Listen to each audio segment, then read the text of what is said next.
યત્સંકલ્પાત તપતિ તપનો વાતિ વાત સમિંધે વહ નિર્ધત્તે ધરણીરુદધી લંઘતે નૈવ વેલાં સોયં શ્રીમાન નિખિલ જગતાં અંતરાત્માવતીર્ણો ધર્મં રક્ષણ દિશતુ કુશલમ સ્વામિનારાયણો નઃ. ભગવતે શ્રી સ્વામિનારાયણાય નમો નમઃ. શ્રી અક્ષર પુરુષોત્તમાભ્યામ નમો નમઃ. શ્રી ગુણાતીતાનંદ સ્વામી મહારાજાય નમો નમઃ. શ્રી ભગતજી મહારાજાય નમો નમઃ. શ્રી શાસ્ત્રીજી મહારાજાય નમો નમઃ. શ્રી યોગીજી મહારાજાય નમો નમઃ. શ્રી પ્રમુખ સ્વામી મહારાજાય નમો નમઃ. શ્રી મહંત સ્વામી મહારાજાય નમો નમઃ.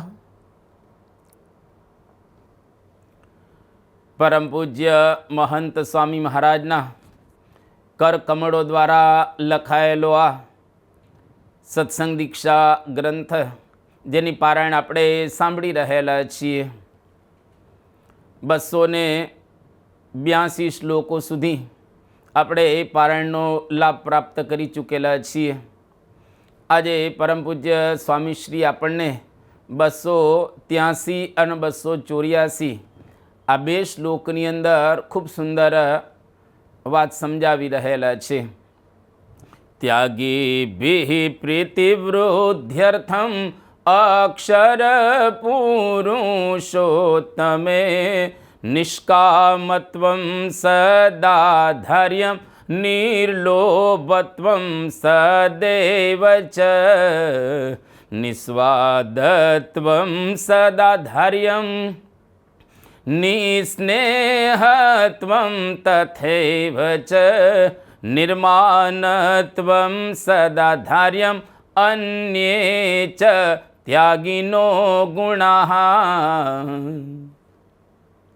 આ 2 શ્લોકની અંદર ત્યાગીઓએ અક્ષર પુરુષોત્તમ મહારાજને વિશે પ્રીતિ વધારવા સદા સારું, સદા નિષ્કામપણું, નિર્લોભપણું, નિસ્વાદપણું, નિસ્નેહપણું, નિર્માનપણું તથા ત્યાગીના અન્ય ગુણો ધારણ કરવા. આ 2 શ્લોકની અંદર પરમ પૂજ્ય સ્વામીશ્રી ત્યાગીઓએ પંચવર્તમાન દ્રઢ કરીને પાળવા એની અદ્ભુત વાતો સમજાવી રહેલા છે. અક્ષર પુરુષોત્તમ મહારાજમાં પ્રીતિ વધારવા માટે સામાન્ય રીતે આપણને ભગવાનની અંદર પ્રીતિ હોય. અક્ષર એટલે ગુણાતીતાનંદ સ્વામી અને પુરુષોત્તમ એટલે સહજાનંદ સ્વામી કહેતા સ્વામિનારાયણ ભગવાન. આ અક્ષર અને પુરુષોત્તમની અંદર આપણી પ્રીતિ વધે, પ્રેમ વધે, હેત વધે. એટલા માટે જેટલા કાંઈ ત્યાગીઓ રહેલા છે તમામ ત્યાગીઓએ પંચવર્તમાન દ્રઢ કરી અને પાળવા.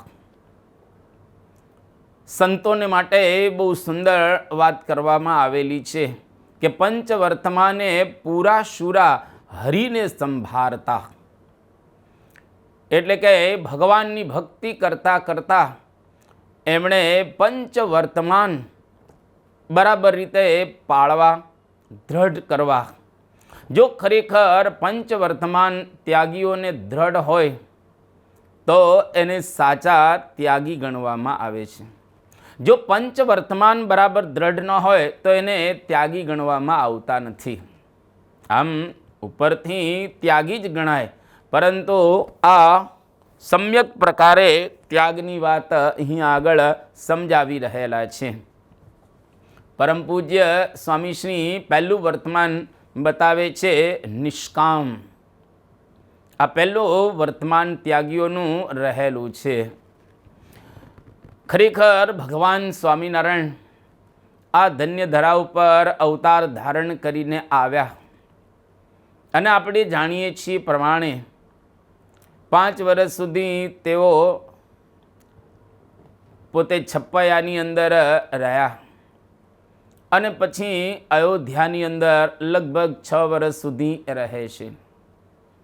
11 વર્ષની કુમળી વયે ભગવાન સ્વામિનારાયણ સંસારનો પરિત્યાગ કરીને સમગ્ર ભારત વર્ષના અને નેપાળના લગભગ 180 ઉપર તીર્થોની યાત્રા કરતાં કરતાં લોજપુરની અંદર પધાર્યા. તીર્થોને તીર્થત્વ આપી અને જ્યારે લોજની અંદર પધાર્યા ત્યાં લોજની અંદર રામાનંદ સ્વામીનો આશ્રમ હતો. ખૂબ સુંદર. લગભગ 60 સંતો એ આશ્રમની અંદર રહેતા હતા અને એ આશ્રમની બાજુમાં એક ગ્રહસ્થનું ઘર હતું. આશ્રમ અને ગ્રહસ્થનું ઘર બંને વચ્ચે એક કોમન દિવાલ હતી. આ કોમન વોલમાં એક ગોખલો હતો, છિદ્ર હતું, જ્યાંથી આ દેવતાની આપલે થતી હતી, એટલે કે અગ્નિની આપલે થતી હતી. કોઈક વખત સંતોના આશ્રમની અંદર અગ્નિ ખલાસ થઈ જાય, ઓલવાઈ જાય તો બાજુના ગૃહસ્થના ઘરમાંથી લેતા હતા અને ગૃહસ્થના ઘરની અંદર અગ્નિ જ્યારે શાંત થઈ જાય, ઓલવાઈ જાય ત્યારે સંતોના આશ્રમમાંથી અગ્નિની માંગ કરતા અને લેતા હતા. આ ગોખલામાંથી અગ્નિની આપલે થતી હતી, દેવતાની આપલે થતી હતી. નીલકંઠ વર્ણીએ જ્યારે આ ગોખલો જોયો એટલે કહે, આ ગોખલો પૂરી દો. આ દિવાલમાં છિદ્ર નથી, પરંતુ ધર્મની અંદર છિદ્ર રહેલું છે. એ ગૃહસ્થનું ઘર હતું અને આ પ્રકારે સંતોની એ દિવાલ હતી. એ દિવાલમાં છિદ્ર એમને ન દેખાયો, પરંતુ ધર્મમાં છિદ્ર છે. કારણ કે આના દ્વારા કોઈક વખત ધર્મની અંદર મુશ્કેલી સર્જાશે, કોઈક વખત ધર્મની અંદર ચ્યુતિ આવશે, કોઈક વખત ધર્મની અંદર પડી જવાશે. એટલા માટે આ નીલકંઠ વર્ણી સમજાવી રહેલા છે, ધર્મમાં છિદ્ર છે. એક ત્યાગીએ ભગવાન સ્વામિનારાયણ ને કહ્યું કે સ્વામિનારાયણ, तुमने सब अच्छा किया, लेकिन स्त्री पुरुष को अलग करके ब्रह्म में भेद क्यों किया? भगवान સ્વામિનારાયણે એમને માર્મિક રીતે સુંદર જવાબ આપ્યો કે હું અક્ષરધામથી સુગાડવો આવ્યો છું, એટલે મારી સૂગ છે અને જ્યાં સુધી મારી સૂગ રહેશે ત્યાં સુધી સ્ત્રી અને પુરુષો જુદા રહેશે. પણ જ્યાંથી મારી સૂગ ઉતરી જશે પછી બધું એક થઈ જશે, ભેગું થઈ જશે. આ ભગવાન સ્વામિનારાયણે એક જબરજસ્ત સ્ત્રી અને પુરુષની મર્યાદા મૂકેલી છે. સંતો માટે નિષ્કામ વર્તમાનની જબરજસ્ત જરૂરિયાત રહેલી છે અને સંતોના નિષ્કામ વર્તમાનની જબરજસ્ત અસર પણ થાય છે સમાજની અંદર. આપણે જાણીએ છીએ સંપ્રદાયના ઇતિહાસની અંદર કે ભગવાન સ્વામિનારાયણ જ્યારે ગઢપુરની અંદર વિરાજમાન હતા અને એ વખતે પરમ ચૈતન્યાનંદ સ્વામી, જેને ખોટું લાગે છે અને એ સંસારનો પરિત્યાગ કરી અને સાધુ થયેલા હતા ભગવાન સ્વામિનારાયણની પાસે જ, પરંતુ જરા એમને ઓછું આવ્યું, ઓછું લાગ્યું એટલે પરમ ચેતનાનંદ સ્વામી સાધુના આશ્રમમાંથી નીકળી જાય છે. કેતા સંપ્રદાયમાંથી પોતે નીકળી જાય છે. કપડાં તો એમણે સાધુના જ પહેરેલા હતા અને ધરમપુરના રાજમાતા કુશળ કુંવરબા ત્યાં આગળ જાય છે અને ત્યાં સાધુની ધર્મશાળાની અંદર પોતે રહે છે. જ્યારે કુશળ કુંવરબા એમને પગે લાગવા માટે આવે છે, કુશળ કુંવરબાનો નિયમ હતો, જેટલા કંઈ સંતો એની ધર્મશાળાની અંદર ઉતરેલા હતા તમામને દરરોજ પગે પોતે લાગતા, ચરણ સ્પર્શ કરતા, આશીર્વાદ પ્રાપ્ત કરતા. પરમ ચૈતન્યાનંદ સ્વામી પણ આ બધા સંતોની સાથે હતા. હવે તો સંપ્રદાયમાંથી નીકળી ગયેલા છે, એટલે એ બધા સંતોની સાથે ત્યાં આગળ રહેતા હતા. જ્યારે કુશળ કુંવરબા એમને પગે લાગવા માટે આવે છે તો એને પગ ખેંચી લીધા અને કુશળ કુંવરબાને એકદમ ગુણ આવી ગયો કે જબરજસ્ત ત્યાગી રહેલા છે. પૃચ્છા કરી, સમાચાર પ્રાપ્ત થયા કે ભગવાન સ્વામિનારાયણના આ સંત રહેલા છે, પણ કંઈક ઓછું આવ્યું એને લઈ અને સંપ્રદાયનો ત્યાગ કરીને નીકળી ગયેલા છે. કુશળ કુંવરબા એમના નિયમ જોઈ અને સત્સંગી થયા. તો આવી એક જબરજસ્ત અસર પડતી હોય છે. નિષ્કામ ધર્મ ન પડાય તો ખરેખર મહારાજ પણ રાજી નહોતા થતા, ઉદાસ થઈ જતા હતા. વડતાલની અંદર ગોમતીના કાંઠે એક સંતને આમ જરા જોવામાં થોડો ફેર પડી ગયો.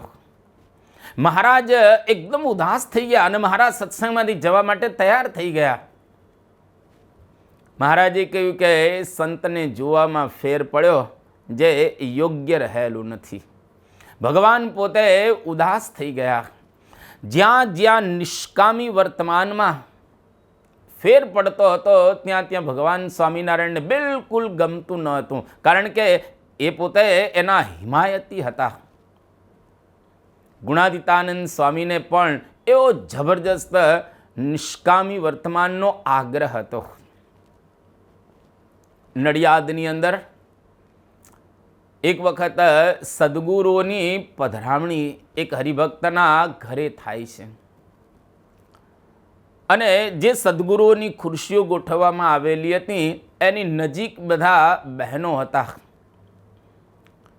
એવી રીતે ત્યાં આગળ ઘર સાંકડું અને વ્યવસ્થા પણ એ પ્રકારની કરવામાં આવેલી હતી. ભાયાત્માનંદ સ્વામીને આ ન ગમ્યું અને બીજે દિવસે જ્યારે પધરામણીએ આવવાની વાત કરી ભાયાત્માનંદ સ્વામીને, ત્યારે કહ્યું કે ના, મારે નથી આવવું, કારણ કે આપણા જે પ્રકારના નિયમો સચવાવા જોઈએ, આમ તો બધા મર્યાદાની અંદર જ હતું, પણ જે રીતે સચવાવા જોઈએ એ પ્રકારના નિયમો સચવાતા નથી, એટલા માટે હું નહીં આવું. કેટલા સંતો એ આગ્રહી હતા, આની ઉપરથી આપણને ખ્યાલ આવે. પરમહંસો પણ એવા જબરજસ્ત આગ્રહી હતા. મહારાજના પરમહંસોએ પણ નિયમો એવા જ બરાબર રીતે પાડેલા છે જે આપણને ખરેખર જણાય.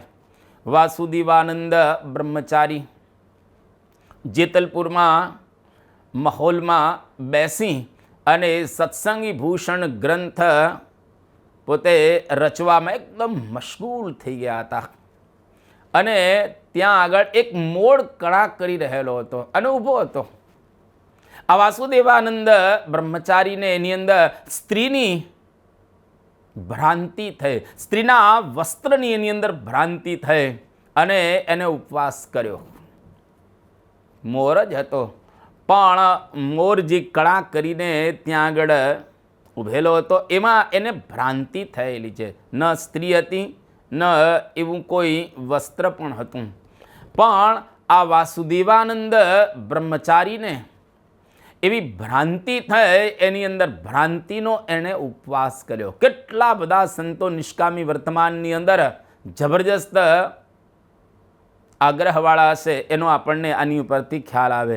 સંતોની કેવી નિષ્કામ વર્તમાનની દ્રઢતા હતી. ઘણા બધા પ્રસંગો રહેલા છે. એકવાર મહારાજે નિષ્કુળાનંદ સ્વામીને કહ્યું કે સ્વામી, અહીં બેસીને અમારા દર્શન તમે કરો. હવે એ જગ્યા એવી હતી કે જ્યાં આગળ શ્રીજી મહારાજના દર્શન કરવામાં આવે તો જોડે જોડે સ્ત્રીઓના પણ દર્શન થતા હતા. એટલે નિષ્કુળાનંદ સ્વામીએ આ જોયું અને મહારાજને કહ્યું કે મહારાજ, હું ત્યાં નહીં બેસું. મહારાજ કે કેમ નહીં બેસો? અમારો માનતા નથી, અમારું વચન તમે નહીં માનો, અમારી આજ્ઞાનો તમે સ્વીકાર નહીં કરો. ત્યારે નિષ્કુળાનંદ સ્વામી કહ્યું કે મહારાજ,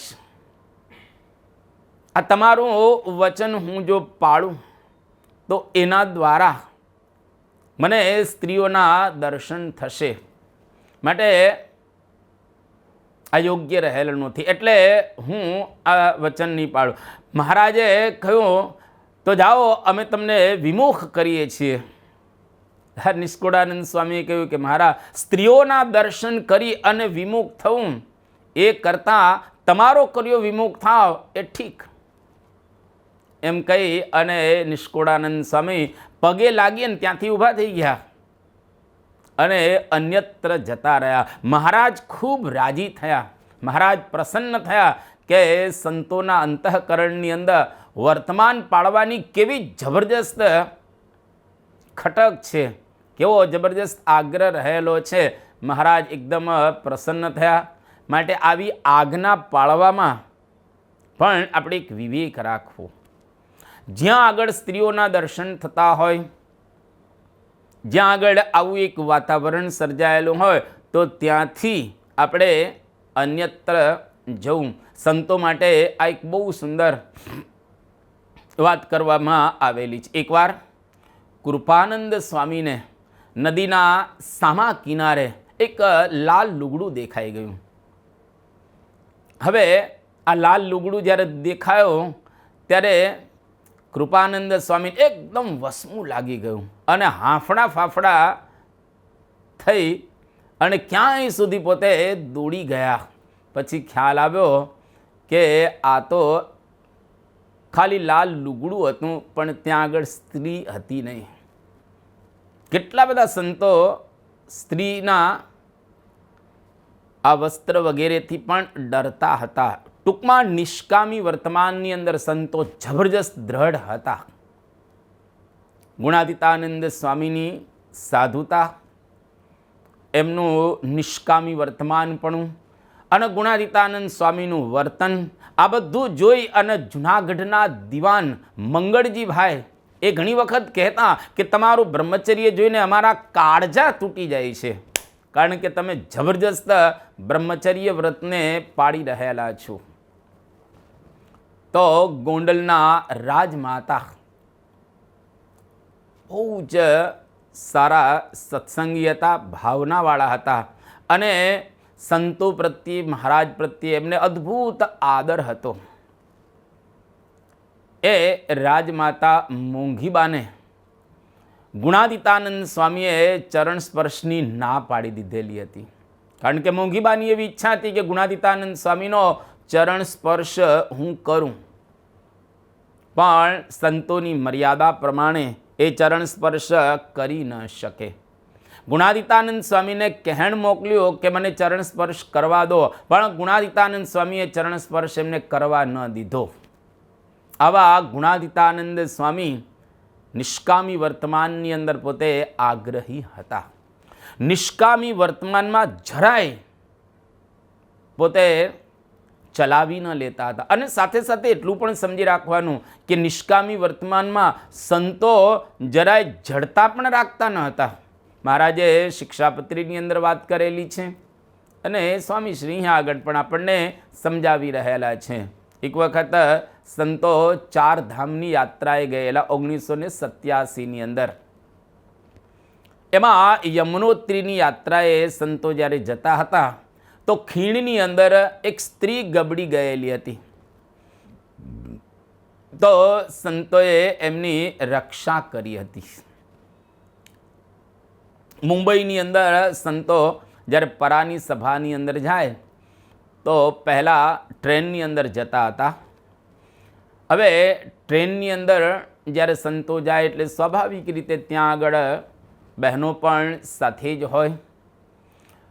તો ચાલુ ટ્રેનમાંથી એક મહિલાનો હાથ સળિયાથી એકદમ છૂટી ગયો અને પડવાની તૈયારીમાં હતા, નીચે પડી જાય. ત્યારે એક સંતે એને બચાવી લીધી. યદ્યપી આપણી મર્યાદા રહેલી છે કે સ્ત્રીનો સ્પર્શ ન કરવો જોઈએ, પરંતુ આ સ્ત્રીના પ્રાણ જતા રહેવાના હતા. જો નીચે પડી ગઈ હોય તો એના પ્રાણ જતા રહે. એ વખતે સંતોએ એને બચાવી લીધી અને પછી જે કંઈ ઉપવાસ કરવાનો હોય નિયમ પ્રમાણે એ ઉપવાસ કરી નાખ્યો. પણ જડતા નહીં નિયમની અંદર. કોઈ સ્ત્રીના પ્રાણ સંકટમાં હોય તો એ વખતે એને બચાવી લેવાની અને બચાવી લીધા પછી એનો કોઈ પણ પ્રકારનો સંપર્ક રાખવાનો હોતો નથી. એટલે નિયમ ચોક્કસ રહેલો છે, પરંતુ એની અંદર જડતા બિલકુલ રહેલી નથી. ગોંડલમાં ગોંડલી નદીમાં એક મહિલા ડૂબતા હતા અને ત્યાં આગળ સંતોને ખ્યાલ આવ્યો તો સંતોએ એને બચાવી લીધા. જો સંતોએ ન બચાવ્યા હોત તો એ મહિલા ડૂબી જાત અને ધામમાં ચાલ્યા જાત. એટલે એમની રક્ષા સંતોએ કરી અને કાંઠે મૂકી દીધા. પછી કોઈ પણ પ્રકારનો એમનો સંબંધ રાખેલો ન હતો. તો આ પ્રમાણે પૂજ્ય સંતો પોતાના નિયમ ધર્મની અંદર એકદમ દ્રઢતા રાખે, પરંતુ જડતા ન રાખે. અને સંતોએ સતત આની અંદર જાગૃતિ રાખવાની, કારણ કે આ નિષ્કામી વર્તમાન બહુ જ અગત્યનું વર્તમાન રહેલું છે.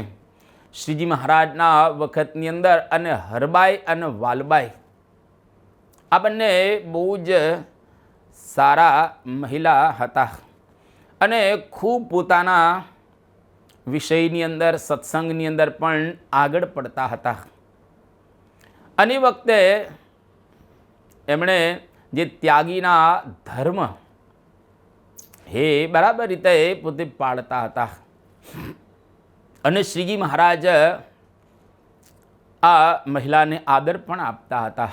પણ આ બંને મહિલાઓ મહારાજની સભાની અંદર આવીને જ્યારે બેસી જાય છે ત્યારે શ્રીજી મહારાજ એમને ત્યાગીના ધર્મ સમજાવતા બહુ સરસ વાત કહે છે.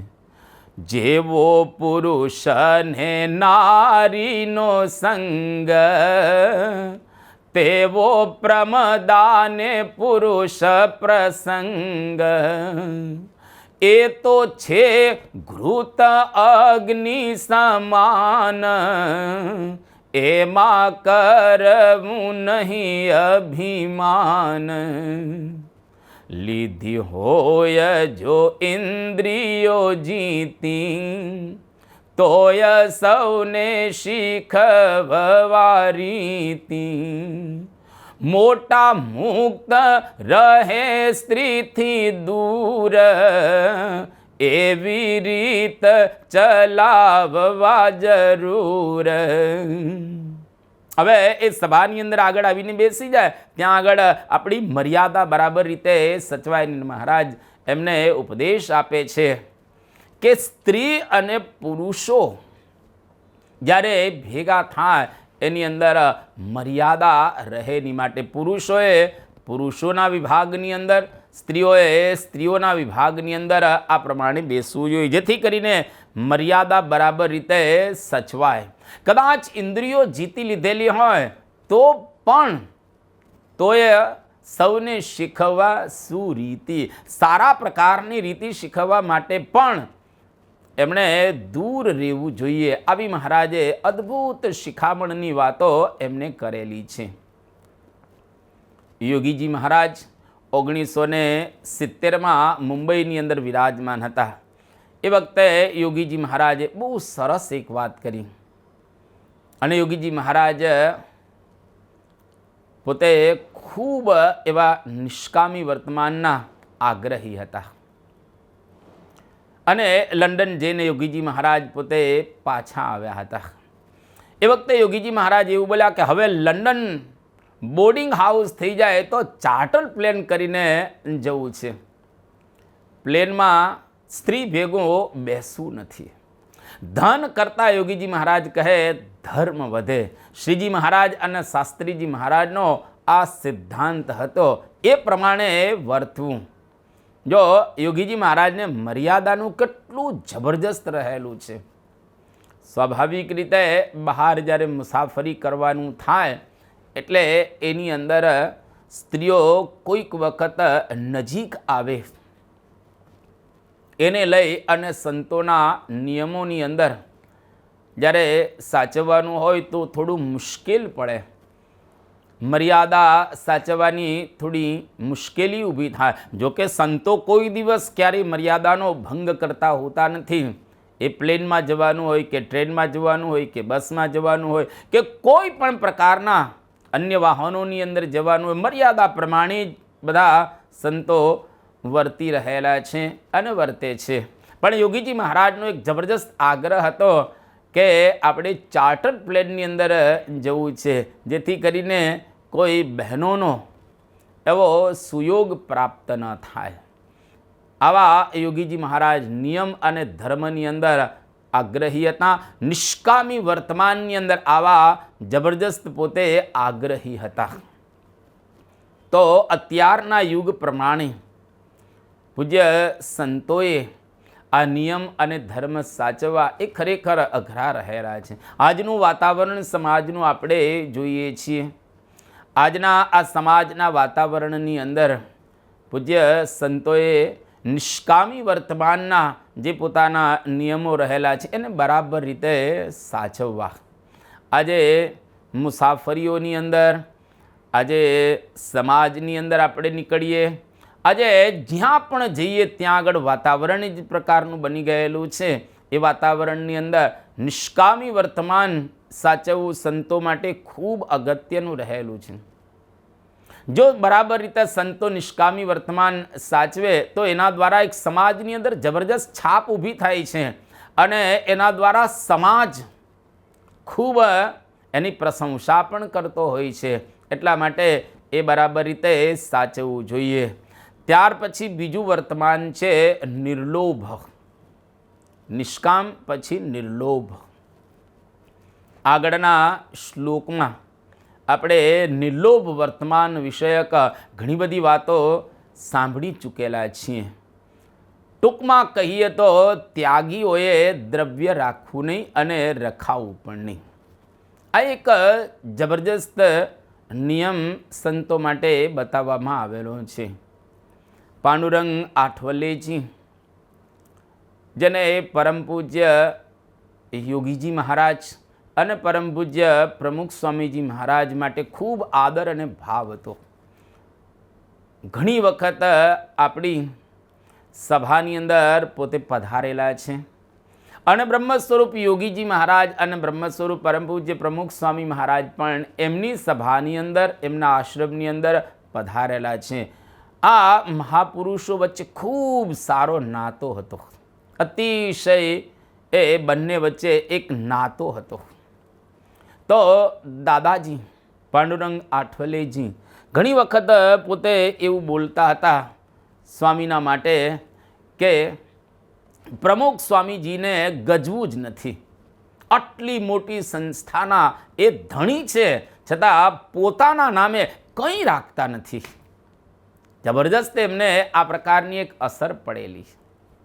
આટલી મેગા સંસ્થા, BAPA સંસ્થા, બોચાસણવાસી અક્ષર પુરુષોત્તમ યાને સ્વામિનારાયણ સંસ્થા દેશ વિદેશની અંદર લગભગ અત્યારે 1500 જેટલા મંદિરો રહેલા છે અને 50થી વધારે દેશોની અંદર વ્યાપ્ત થયેલી આ સંસ્થા, એના પ્રમુખ એ બિલકુલ ગજવું જ નથી એની પાસે.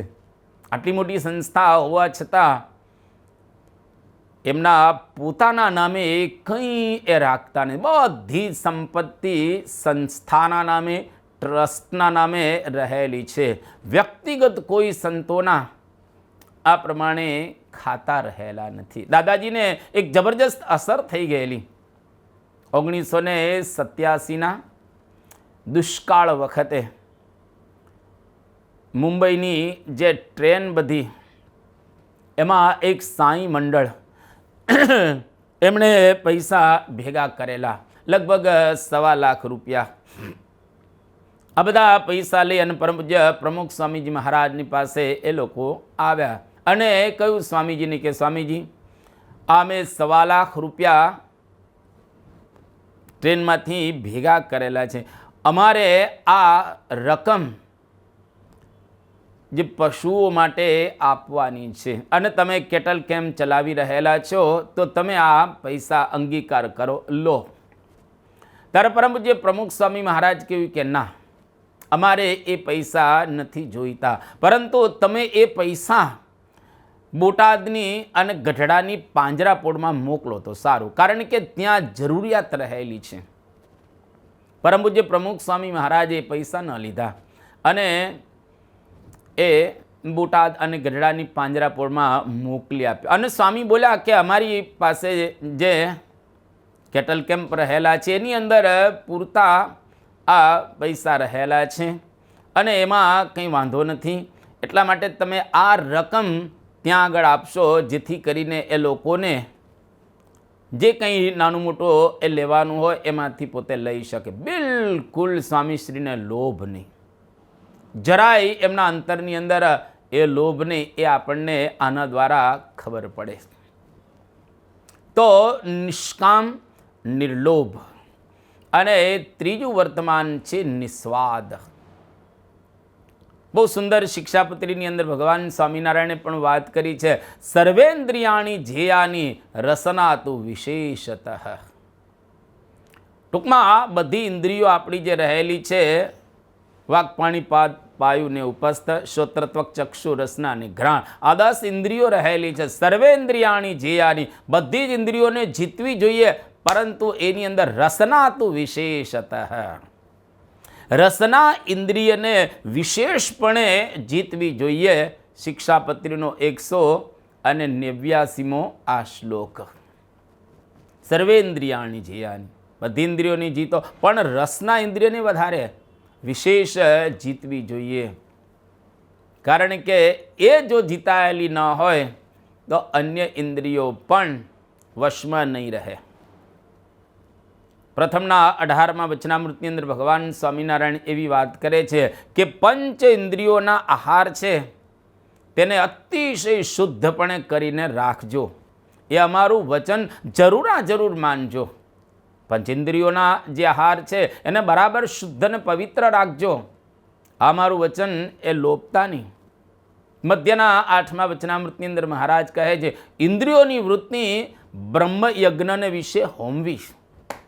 મધ્યના 16મા વચનામૃતની અંદર મહારાજ કહે છે ઇન્દ્રિયોને નિયમમાં રાખીએ તો જીતાય એવું છે, બાકી જીતાય એવી નથી ઇન્દ્રિયો. લોયાના 8મા વચનામૃતમાં મહારાજ કહે ઇન્દ્રિયોની ચંચળતા ટાળવાના ઘણા બધા ઉપાય મહારાજ એની અંદર બતાવી રહેલા છે. આ બધી ઇન્દ્રિયોની વાત કરતા મહારાજે કહો કે રસના તું વિશેષતઃ. મહારાજ 183મા શ્લોકમાં આ જ વાત કરી છે. નિસ્વાદી વર્તમાનની દ્રઢતા કરાવે છે. તાવત જીતેન્દ્રિયો ન સ્યાત વિજિતાની ઇન્દ્રિય પુમાન ન જયેદ રસનમ યાવત જીતમ સર્વમ જીતે રસે. જ્યાં સુધી રસનાને જીતી નથી ત્યાં સુધી બીજી ઇન્દ્રિયો જીતી હોય તો પણ માણસ જીતેન્દ્રિય ન કહેવાય. એક રસનાને જીતો તો બધી ઇન્દ્રિયો જીતાય છે. શ્રીમદ ભાગવત મહાપુરાણ 11મો સ્કંદ 8મો અધ્યાય અને 21મો શ્લોક કેટલી સુંદર વાત કરે છે કે જીતમ સર્વમ જીતે રસે. રસના ઇન્દ્રિયને જો તમે બરાબર રીતે જીતો તો બધી જ ઇન્દ્રિયો તમારી જીતાઈ જાય. પણ જો રસના ઇન્દ્રિય બરાબર જીતાયેલી નથી તો બીજી ઇન્દ્રિયો કદાચ જીતાયેલી હોય તો પણ સમજવું કે જીતાયેલી નથી. લોયાના 8મા વચનામૃતની અંદર શ્રીજી મહારાજ કહે છે એક જીહવાને પરિપક્વ જીતે તો બીજી સર્વે ઇન્દ્રિયો જીતાય છે. પણ પરિપક્વતા એ બહુ અગત્યનો એક ભાગ રહેલો છે. જીહવાને પરિપક્વ જીતે એટલે કે સંપૂર્ણ જીતે તો બીજી સર્વે ઇન્દ્રિયો જીતાય. ત્યાં સુધી બીજી ઇન્દ્રિયો જીતાતી હોતી નથી. રસનાથી બધી ઇન્દ્રિયો પુષ્ટ થાય છે.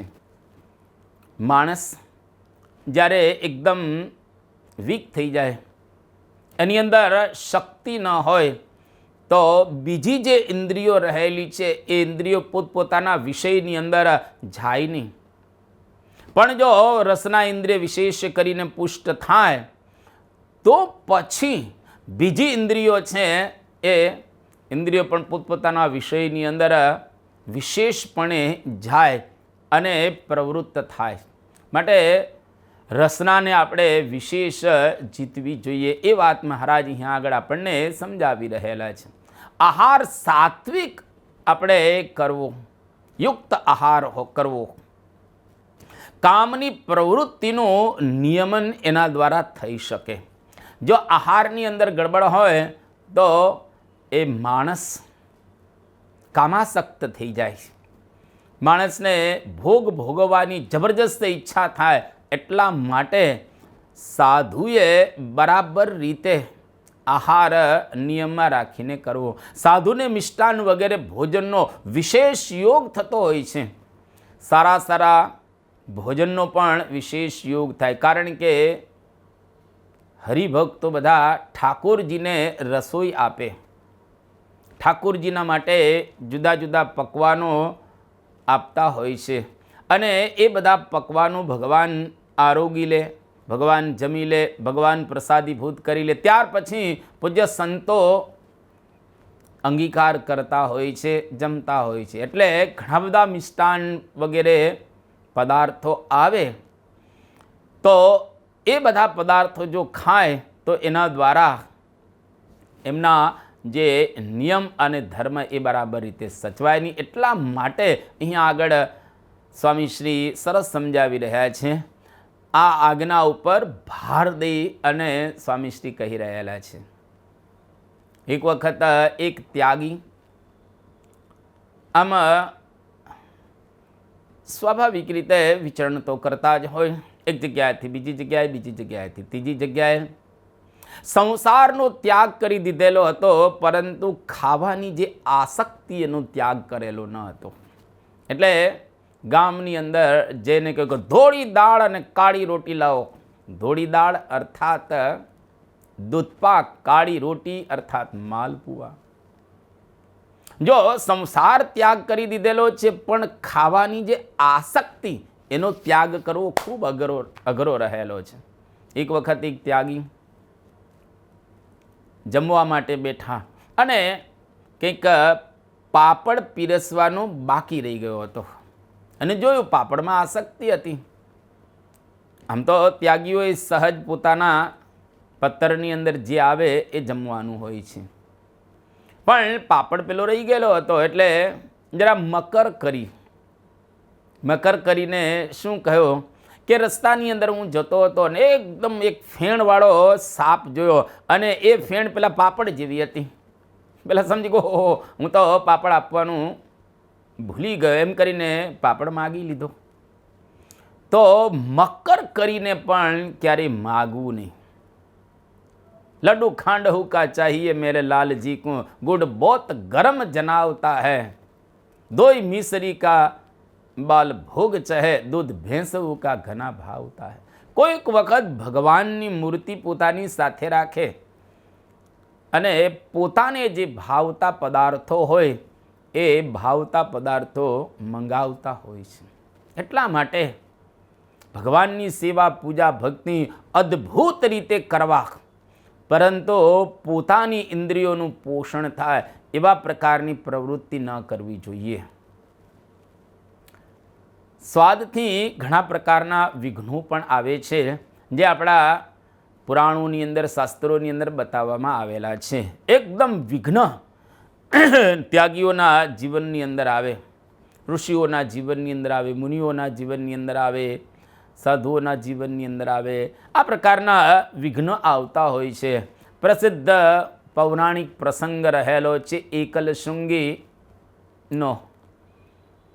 એકલશૃંગી મહાન પોતે ત્યાગી હતા અને એને સંસારનો ખ્યાલ જ ન હતો, સ્ત્રી પુરુષનો એને ભેદ હતો નહીં. પણ પ્રસંગ લાંબો રહેલો છે અને એ ગણિકાના હાથે એ પોતે લાડુ જમ્યા ત્રીજાના જમ્યા. એના દ્વારા એનું મન ફરી ગયું અને લગ્ન પણ એમના કરવામાં આવે છે, સંતાનો પણ થયા. જબરજસ્ત ત્યાગી હોવા છતાં પણ જમ્યા, એના દ્વારા એનું મન ફરી ગયું. એટલા માટે કોઈ દિવસ ત્યાગીઓએ એવા પદાર્થો એનો ઉપભોગ એ નહીં કરવાનું. શ્રીજી મહારાજના વખતની અંદર ગોવિંદ સ્વામી હતા. એ ગોવિંદ સ્વામી બહુ ત્યાગી હતા, જબરજસ્ત ત્યાગ કરીને સાધુ થયેલા હતા. પણ એ ગોવિંદ સ્વામી ગંગા માના દાળ ભાતની અંદર બંધાઈ ગયા હતા. એમના દાળ ભાત બહુ ભાવતા હતા અને ગંગામાં ખૂબ સારા દાળ ભાત મહારાજ માટે બનાવતા હતા. તો એ ગંગામાના દાળ ભાત એમને ખૂબ ભાવતા હતા, એની અંદર બંધાઈ ગયા. એના વિના એને ચાલતું ન હતું. નાના સુખાનંદ સ્વામી હતા. ગોળામાંથી શ્રીજી મહારાજે પ્રકરણો ઘણા બધા ફેરવેલા હતા. એમાંનું એક પ્રકરણ એવું મહારાજે ફેરવેલું હતું કે જે કંઈ આવે ભિક્ષાની અંદર એ જોડીની અંદર નાખવાનું અને પાણીની અંદર એને બોળવાનું, રસકસ રહિત થઈ જાય પછી એનો ગોળો બનાવવાનો અને ગોળો પછી ખાવાનો સંતોએ. તો આ નાના સુખાનંદ સ્વામી એ ગોળો બનાવીને જમતા. એમાં મરચું બહાર કાઢી લીધું અને ગોળો મરચું ખાધું. મહારાજે કહ્યું કે જાઓ વિમુખ, તમે આ ત્યાગીના ધર્મ બરાબર રીતે સાચવાની. ગોળો બનાવો એટલે ગોળો જ બનાવો, પણ જુદું કશું ખાવાનું નહીં. તમે મરચું જુદું રાખી અને ખાધું ગોળાની સાથે, જે યોગ્ય નથી નિયમની અંદર, એ બાદ છે. એટલા માટે જાઓ, તમને વિમુખ કરવામાં આવે છે. અને તો વિમુખ થયા. પછી કપડવંજની અંદર આવે છે, વિસ્તાર કપડવંજ. બધે ફરતા હતા અને ત્યાં આગળ એક ભક્તને ઘરે એને ભોજન માટે બોલાવવામાં આવ્યા. અને એ વખતે કઢી કડવી હતી. કડવી કઢી એને પીરસવામાં આવી અને પ્રેમથી જમી ગયા. કોઈ પણ પ્રકારે બોલ્યા નહીં. લોકોને ગુણ આવી ગયો કે આ સાધુ કેટલા જબરજસ્ત નિસ્વાદી વર્તમાન પાડી રહેલા છે. લોકોને ગુણ આવ્યો અને સત્સંગ થયો કપડવંજની અંદર. એટલે કહેવાય છે કઢીનો સત્સંગ. કડવી કઢી જમી ગયા, એના દ્વારા કપડવંજની અંદર આ સત્સંગ થયો. તો શ્રીજી મહારાજે 114 પ્રકરણો ફેરવેલા. એમાં ઘણા પ્રકરણો નિસ્વાદી વર્તમાન દ્રઢ કરવા માટે આપેલા હતા, જેથી કરીને સંતો બરાબર રીતે આ નિસ્વાદી વર્તમાન દ્રઢ કરીને પાળે. ગોળા કરી અને રસકસ દૂર કરીને ખાવું, આ એક નિસ્વાદી વર્તમાનની દ્રઢતા માટે જ રહેલું છે. ખટરસનો ત્યાગ કરવો, મધુરામ્લ લવણ કટુ કષાય તિક્ત ભેદાત, આ 6 રસ બતાવવામાં આવેલા છે. 6 રસનો ત્યાગ કરવો. પત્તરમાં જડે કરીને મેળવવી અને જમવાની પણ આજ્ઞા મહારાજે કરેલી છે. ત્યાગીઓ માટે આદર્શ એવું કહી શકાય કે જે કંઈ આવે બધું પત્તરમાં નાખવાનું અને પત્તરમાં બધી જ વસ્તુઓ આવી જાય. ત્યાર પછી અંજલિ પાણીની એની અંદર 3 નાખવાની. 3 અંજલિ નાખ્યા પછી એને બરાબર રીતે મિક્સ કરવાનું. મિક્સ કર્યા પછી એક એક કોળિયો એમાંથી ખાવાનો. એટલે કે કોઈ પણ આઈટમ એનો જુદો સ્વાદ ના આવે, પણ મિક્સ સ્વાદ આવે બધા પ્રકારની આઈટમનો. આ આદર્શ રહેલો છે. અને આજે આપણે સંપ્રદાયની અંદર જોઈ રહેલા છીએ એવા કેટલાય સંતો આજે રહેલા છે જે ખરેખર આ શ્રીજી મહારાજનો આદેશ બરાબર રીતે પાડી રહેલા છે. આજે પરમ પૂજ્ય સ્વામીશ્રી આ બહુ ખૂબ સુંદર રીતે આપણને સમજાવી રહેલા છે. ભગવાન સ્વામિનારાયણે આવા બધા આદેશો આપી અને નિસ્વાદી વર્તમાનની દ્રઢતા કરાવેલી છે. જે કંઈ આવે એ પત્તરમાં મેળવી અને પછી જમવાનું હોય છે. ઠાકોરજીને ધરાવીને જ જમવાની આજ્ઞા પણ સંપ્રદાયની અંદર કરેલી છે. મહારાજ પણ આવા પ્રકારનો નિયમ રાખતા હતા.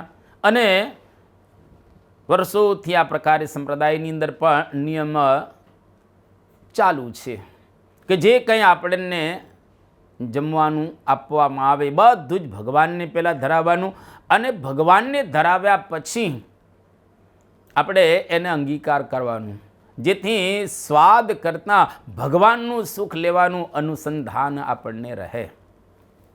સ્વાદ એના કરતાં ભગવાનનું આ ધરાવેલું છે, ભગવાનને આ ધરાવેલું છે એટલે ભગવાનનો આપણને સ્વાદ આવે, પરંતુ પદાર્થનો કે આઈટમનો સ્વાદ આપણને ન આવે. પંગતમાં જ્યારે પીરસવામાં આવે ત્યારે બધા સંતો સાથે બેઠેલા હોય.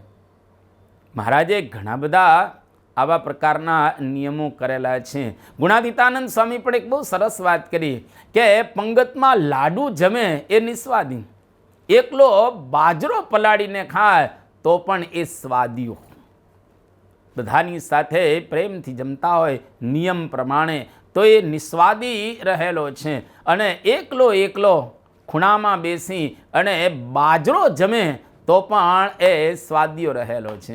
કેટલી અદ્ભુત ગુણાતીતાનંદ સ્વામી આની અંદર એક ઊંડી સમજ આપણને બતાવી રહેલા છે. એવા કેટલાય નિસ્વાદી પુરુષો આપણને ખરેખર જણાય. શ્રીજી મહારાજ પોતે જ મરચા અને મીંઢિયાવળનો ગોળો બનાવીને જમતા. મહારાજના જીવન ચરિત્રની અંદર એવા પ્રસંગો આવે છે કે શ્રીજી મહારાજ હજારો અને લાખો ત્યાગીઓને એક નિસ્વાદીપણાનો રાહ બતાવવા માટે પોતે જ મરચા અને મીંઢિયાવળનો ગોળો બનાવીને પોતે જમતા હતા.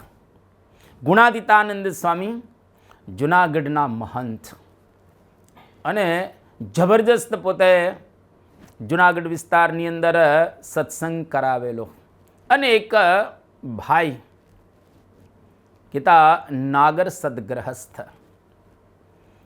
એમને એવો વિચાર થયો કે ગુણાતીતાનંદ સ્વામી જુનાગઢ મંદિરના મહંત છે તો કેવું જમતા હશે, અને કેવો ઠાઠ માઠ જમવાની અંદર એને હશે.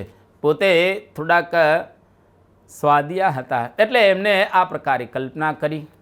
અને ગુણાતીતાનંદ સ્વામી જ્યારે જુનાગઢની અંદર એ જમતા હતા ત્યાં પોતે આવ્યા અને જોયું દૂરથી તો ગુણાતીતાનંદ સ્વામી તો એક પત્તરની અંદર જમતા હતા, અને એમાં ગુણાતીતાનંદ સ્વામીએ આમ રોટલો મંગાવ્યો, અને મેવો એટલે કે રાતનો રોટલો હોય એ બીજા દિવસે પછી સવારે એને પછી મસળી અને ભૂકો કરી અને પત્તરની અંદર ગુણાતીતાનંદ સ્વામી નાખ્યો.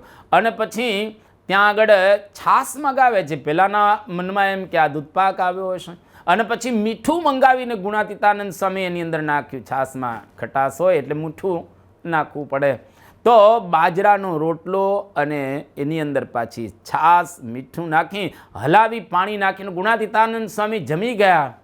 અને એકદમ આમને ગુણ આવી ગયો કે હો આટલા મોટા મંદિરના મહંત આવી રીતે ખાય છે, અને હું તો સ્વાદિયો રહેલો છે. એનો સ્વાદ ટળી ગયો.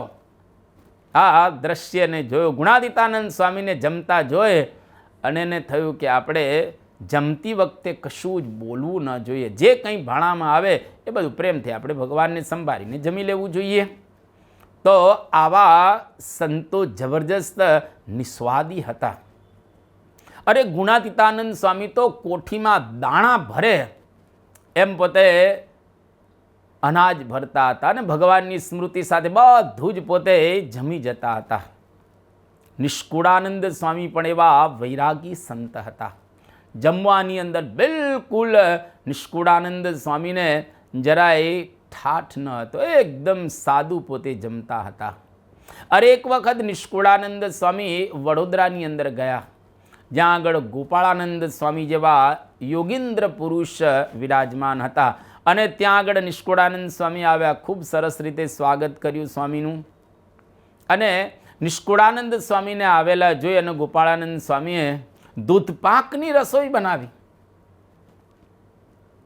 જોયો કે આવા મોટા સંત આવ્યા છે તો આપણે દૂધપાકની રસોઈ બનાવવી છે. અને નિષ્કુળાનંદ સ્વામીને ખ્યાલ આવ્યો કે આજે દૂધપાક થવાનો છે. બધા દૂધના દેગડા તો ભરેલા હોય.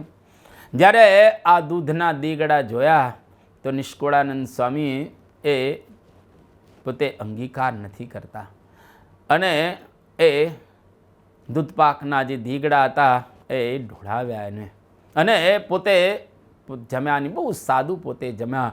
આ વૈરાગી સંત યોગીજી મહારાજને કોઈકે પૂછ્યું કે તમને શું બાપા ભાવે?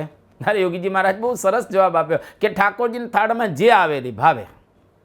કોઈ પણ પ્રકારે યોગીજી મહારાજ કે અમને બીજું કંઈ ન ભાવે, ભગવાનના થાળમાં જે કંઈ આવે એ બધું જ અમને ભાવે. પરમ પૂજ્ય પ્રમુખ સ્વામી મહારાજનો પણ આ જ સ્વભાવ અને આજે પરમ પૂજ્ય મહંત સ્વામી મહારાજનો પણ આ જ સ્વભાવ.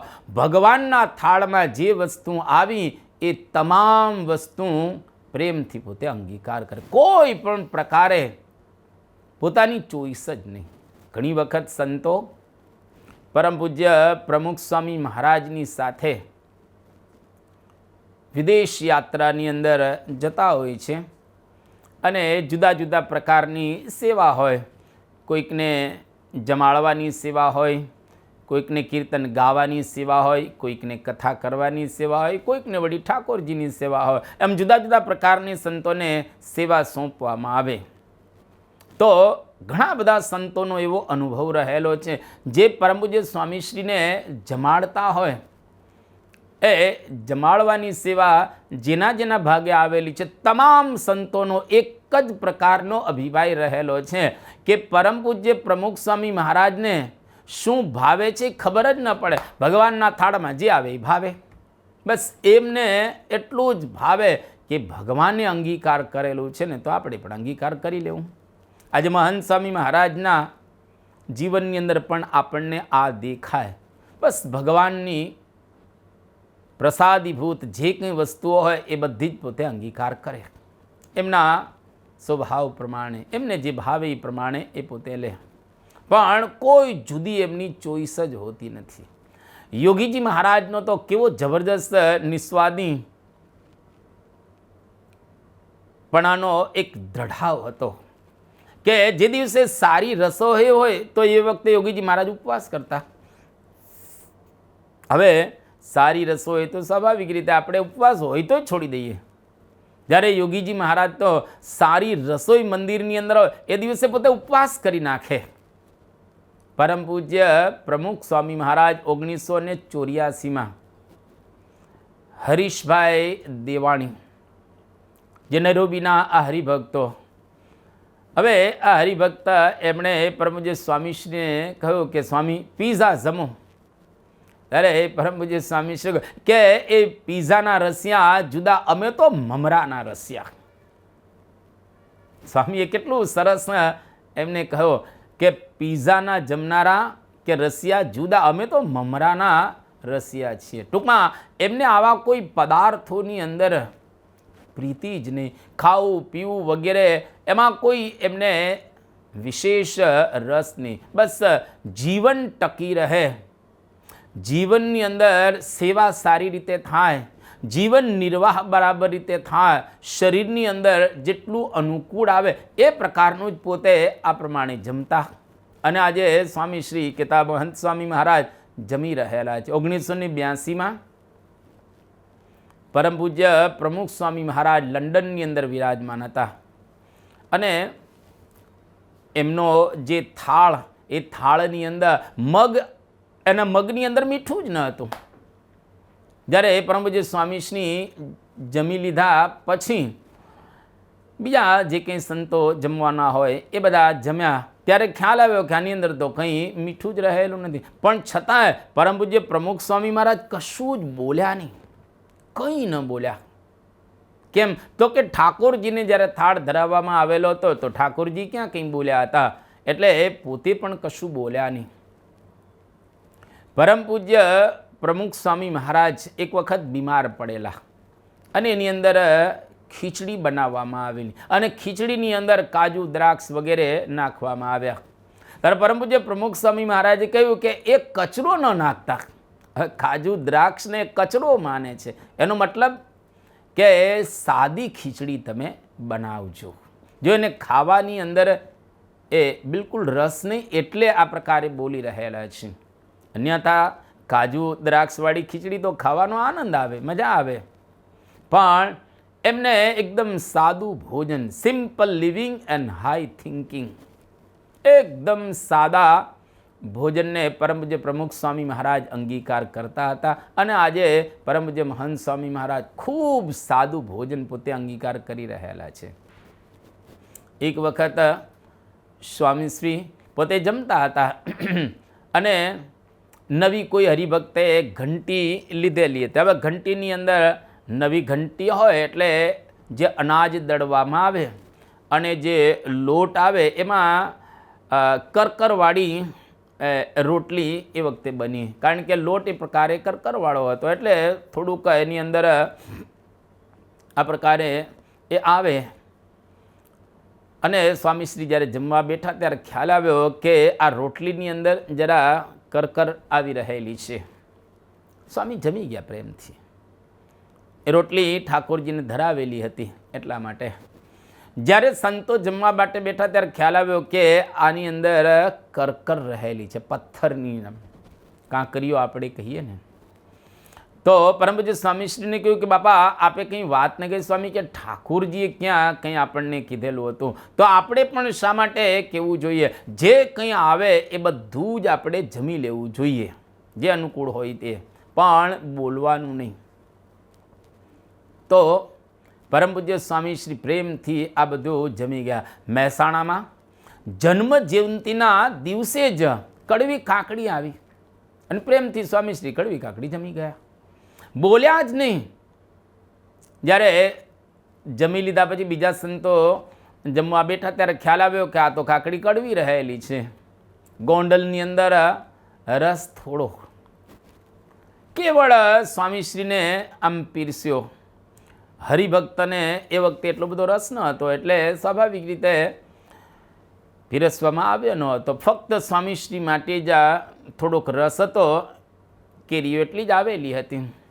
એ વખતે પરમ પૂજ્ય સ્વામીશ્રી દેવચરણ સ્વામી ઉપર જબરજસ્ત ગુસ્સે થઈ ગયા કે આ મારા માટે જ કેમ રસ, આ બધા હરિભક્તોને માટે પણ રસ તમે પીરસો, મારી સાથે બધા જમવા માટે બેઠેલા છે એટલે એમને પણ રસ આપો. તો સ્વામીશ્રીના જીવનની અંદર આપણને દેખાય કે એને જમવા કરતાં જમાડવામાં વિશેષ રસ છે, એને ભોજનની અંદર બિલકુલ રસ રહેલો નથી. અને આપણે વર્ષોથી પરમ પૂજ્ય સ્વામીશ્રીનો લાભ લેતા આવેલા છીએ. જ્યારે જ્યારે પરમ પૂજ્ય પ્રમુખ સ્વામી મહારાજ જમતા ત્યારે ત્યારે પોતે કથા જ સાંભળતા. સવારમાં કથા, બપોરમાં કથા અને સાંજે કથા. સવાર બપોરને અથવા તો રિપોર્ટિંગ બધું ચાલતું હોય, અથવા તો કોઈક વાત કરતું હોય, અથવા તો કશું જ ન હોય તો પ્રેમથી પોતે સાંભળતા હોય.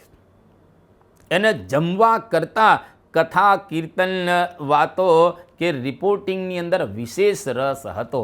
અને આજે આપણે જોઈએ છીએ કે પરમ પૂજ્ય મહંત સ્વામી મહારાજને પણ બિલકુલ જમવાની અંદર રસ જ નથી. એકદમ સાદું પોતે જમે છે. એનું મન ભગવાનની અંદર હંમેશને માટે રમમાણ રહે છે. આવા જીતેન્દ્રિય પુરુષના આપણે સંગથી ભગવાનની ઉપાસના આપણે સારી રીતે સમજી શકીએ. અને ખરેખર આવા પુરુષના જો આપણે યોગની અંદર આવીએ તો એના દ્વારા આપણે પણ નિસ્વાદી બની જતા હોઈએ છીએ. એવા પુરુષના સંગથી અને ભગવાનની ઉપાસનાથી અને સદવિચારથી જો આપણે રસાસ્વાદને જીતવાનો પ્રયત્ન કરીએ તો આપણો રસાસ્વાદ ટળે. સદવિચાર પણ જોઈએ જ. હવે આપણે કેટલું જમ્યા છીએ, આજ સુધીમાં કેટલું જમી ગયા, પણ જીભ કોરીને કોરી જ છે. ગળા નીચે ઉતરે પછી બધું એક સરખું થઈ જાય છે. આવો એક સદવિચાર રાખો. રસનાને વિશેષ વશ કરવાની મહારાજ વાત કરી રહ્યા છે, કારણ એક જ ઇન્દ્રિય એવી છે જે બે કામ કરે છે. રસના ઇન્દ્રિય એવી છે જે બે કામ કરી રહેલી છે. એક સ્વાદ પારખે અને બીજું કામ કરે વાણી ઉચ્ચારે. વાણી પણ સંયમમાં રાખવી. કર કછોટોને જીભડી એ ત્રણ કરે વશ, તેને કોઈ ન કહે ખસ. યોગીજી મહારાજ વાત કરતાં વાણી દૂધની પેઠે વાપરવી. વાણીનો 3 પ્રકારે સંયમ પણ રાખવો. નિંદા કુથલી ન કરવી, ગ્રામ્ય વાર્તા ન કરવી, માનપૂર્વક દરેકને બોલાવવા. યોગીજી મહારાજ જેમ ટપાલી સાહેબ, ગુરુ, આ બધું જ યોગીજી મહારાજ પોતે બોલાવતા હતા. તો અહીં આગળ આ પરમ પૂજ્ય સ્વામીશ્રી આપણને આવી એક સુંદર વાત સમજાવી રહેલા છે. ન દ્રવ્ય સંગ્રહ કાર્ય નિર્લોભીજય વર્તમાન, એની પણ આપણે એ વાતો સાંભળી ચૂકેલા છીએ. વિશ્વના ચાલક બળ તરીકે સિગમન્ડ ફ્રોઈડ એવી વાત કહે છે કે જાતીય વૃત્તિ, કાર્લ માર્ક્સ એવું કહે છે કે ધન. આ પ્રકારની જે બધી વાતો આપણા જગતની અંદર આપણે જે અનુભવીએ છીએ, શાસ્ત્રીજી મહારાજ, નિર્ગુણ સ્વામી વગેરે સંતો એક વખત ચંપકભાઈ બેંકરના ઘરે ઠાકોરજી જમાડવા માટે ગયા અને ત્યાં આગળ જમતા જમતા નિર્ગુણ સ્વામી સાહજિક પણ એકદમ બોલ્યા કે શેઠ, કઢી બહુ સારી. શાસ્ત્રીજી મહારાજ આ સાંભળ્યું અને તરત જ અડધી તુંબડી પાણી એને પત્તરમાં રેડી દીધું. જો જરાય એના અંતરની અંદર સ્વાદ નહીં. એમ જીત્યો જે જને સ્વાદ, તે નાટડિયા સર્વે પ્રમાદ. એમ જીત્યો છે જે જને સ્વાદ, તે નાટડિયા સર્વે પ્રમાદ. જીતી સ્વાદ થયા શુદ્ધ આપે, સ્વામી સહજાનંદ પ્રતાપે. ભગવાનના પ્રતાપે આપણે બધા જ પ્રકારના સ્વાદને જીતી શકીએ. ટૂંકમાં ત્યાગીઓએ નિસ્વાદી વર્તમાન બરાબર દ્રઢ કરીને પાળવું. અહીંયા આગળ આપણે આજે નિષ્કામી, નિર્લોભી અને નિસ્વાદી વર્તમાનની વાતો સાંભળી. આજે સમય પૂર્ણ થયેલો છે.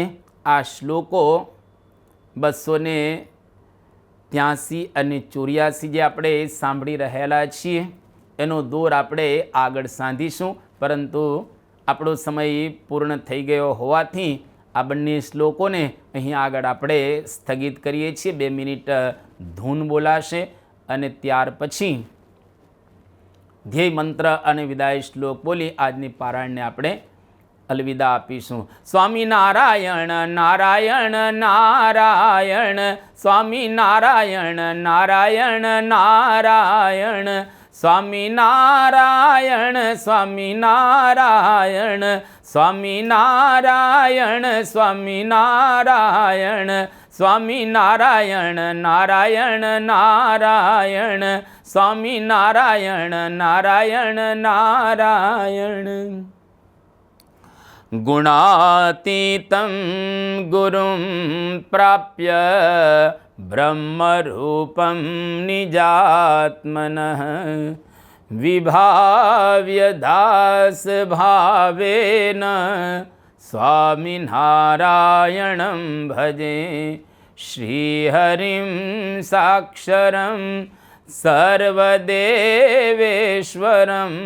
ભક્તિધર્માત્મજં દિવ્યરૂપં પરમ. શાંતિદં મુક્તિદં કામદં કારણં સ્વામિનારાયણં નીલકંઠં ભજે. શ્રીહરિં